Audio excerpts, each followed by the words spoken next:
For those of you that have been quilting for a while, do you have a list of things that you wish you had known when you first started quilting? Today I want to share some of the things that I wish I would have known when I first started learning how to quilt. The number one thing I wish I would have learned was that things do not have to be perfect to be wonderful. I was so obsessed with making sure all my points met, and I was so obsessed with that perfect scant quarter of an inch seam that I think it kind of sucked the fun out of some of it, and I think that I forgot or didn't really fully enjoy the process. So that is probably the number one thing that I wish I had known when I was first learning to quilt. Now that quote, that's one of my favorite quotes. Things don't have to be perfect to be wonderful. I'm not sure where that came from. It's not my original quote, but it is one of my favorites. The next thing I wish I had known when I first started learning to quilt was that fabric shrinks when you expose it to any form of liquid, unless of course the fabric has been pre-shrunk.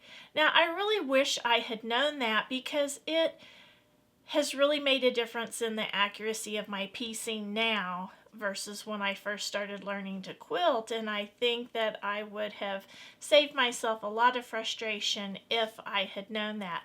Now I do have a video out. It's called One Fact Every Quilter Should Know. I'll put a link for it in the description below if you'd like to watch that, about how any form of water or starch has the impact it has on quilting fabric. If you want to watch that, I'll put that in the description below, and I'll put a link up above. Now, the third thing I wish I would have known is how pre-starching your fabric improves your piecing. I just can't even begin to tell you. I have tried in a couple of videos, and I'll put a link for at least one of those up above, and I'll put a link for those in the description below if you want to watch those videos. But that is just super, super important also. And it has really reduced the amount of stress I have with piecing accuracy. Now, the fourth thing I wish I would have known when I first started quilting was that there is a difference in pressing and ironing. Again, I do have a video out on that, but there is a big difference in pressing and ironing can actually distort your fabric, and I'm sure I distorted a lot of fabric in my early years of quilting. So that is the fourth thing I wish I had known. The fifth thing I wish I had known was, I sewed on sewing machines from Walmart. I sewed on a sewing machine that I had from when I was a teenager and took home ec.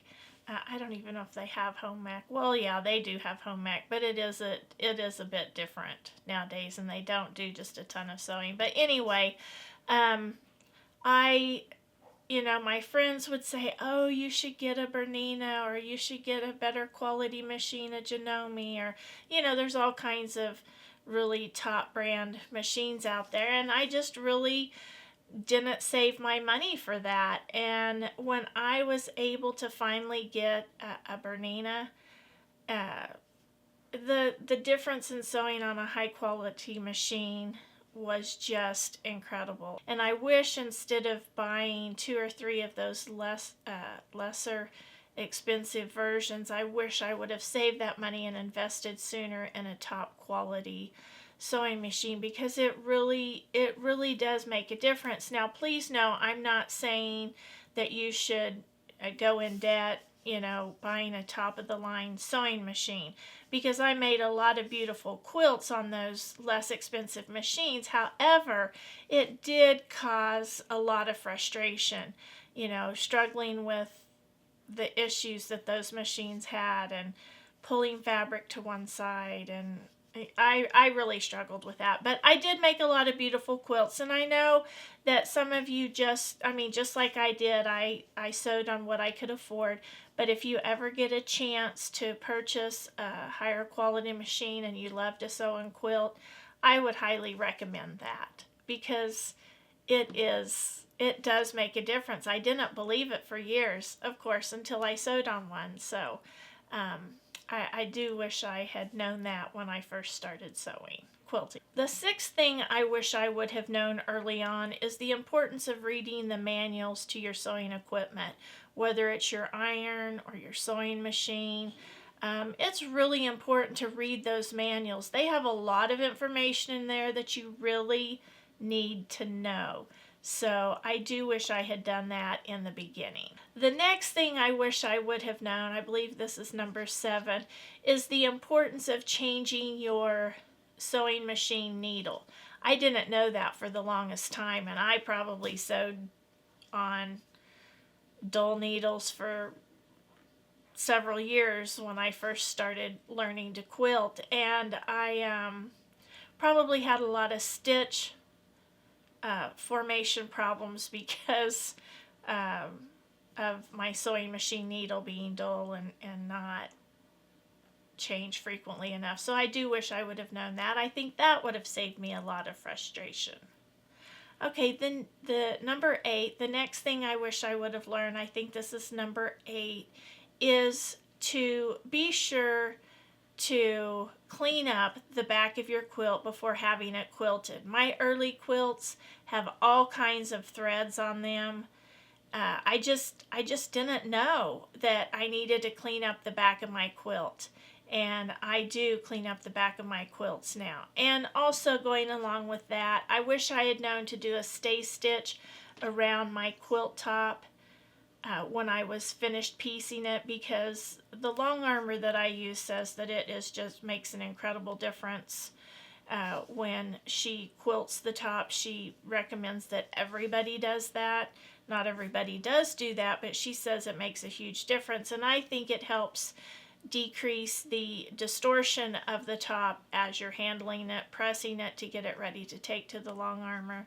So I do wish I had known those two things. Now, number 10 is another thing that I've done a video on. I was so excited about this one when I learned that you could take the end off the Aerofill thread spools. I never knew that until just in the past couple of years, and I wish I had known that, because again, it would have saved me a lot of frustration. Now, I'll put a link for that video also if you'd like to see that. Now, a lot of you probably know that now because some of you watch my channel, but if you don't, be sure to check out that video. Now, the last thing that I wish I would have known or heard about is my second favorite saying, and that is, there are no fails. You either succeed or you learn something new. And I think that would have saved me too a lot of frustration, because I would get so frustrated and I would just think my project was a total failure, instead of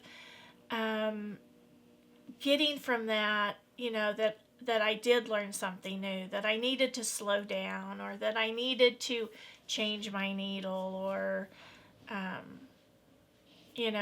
I needed to pre-wash my fabrics, or pre-starch them, or pre-shrink them, or whatever. I think that would have saved me a lot of frustration. Now, if there are some things that you wish you would have known when you first started quilting, be sure to put those in the comments below. I love to see and hear from all of you, so be sure to include those in the comments below. And until next time, have fun quilting.